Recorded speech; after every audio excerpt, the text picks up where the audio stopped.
Today's card, the Knight of Wands. So the Knight of Wands is all about action, excitement, acceleration, movement, lust, travel, generosity, adventure, communication, and new ideas. So it's basically hang on to your hat type of card, and it shows up when things are going to happen. So this Knight is the most dynamic of the horsemen, and it's generally pictured with its hooves not touching the ground. So he's the poster boy for quick, youthful, hasty enthusiasm. And there is a feather pattern on the horse that really is to show that it's an air element with this card. And the Knight of Wands is a great guy to have on your team when a project needs enthusiasm and speed and action right out of the gate. But be careful when this card shows up, because even though it's got charm and energy, it can also bring impulsiveness and a disregard for the rules that can get us into trouble down the line. So there's a big caution about this card.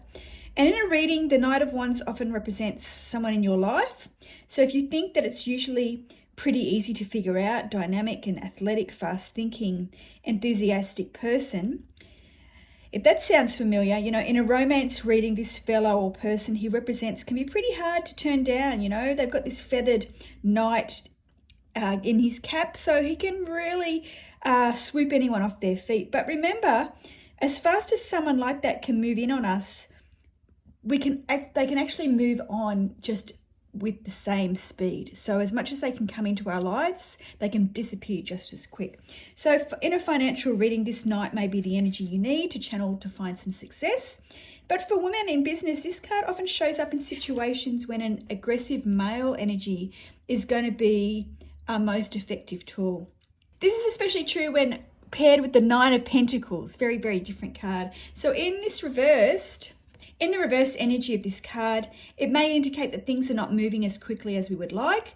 We may be facing delays, we may be restless, we may be impatient. And it's really a reminder here of, do we want to move forward with something in our life? And we may have found unexpected challenges, so we're really questioning it. So sometimes we move full speed ahead, but it's not indicated. So we have to try to understand what's holding us back and make it work out for our advantage. So this card in reverse can sometimes speak of physical setbacks. Has something sidelined you or impaired your ability to live life the way you would like? And maybe an injury has you sidelined. So look to other cards in this reading to help you figure out ways to deal with the setbacks you have experienced. So that is the Knight of Wands. If you're following along with this deck, tomorrow we'll be going over the Page of Wands.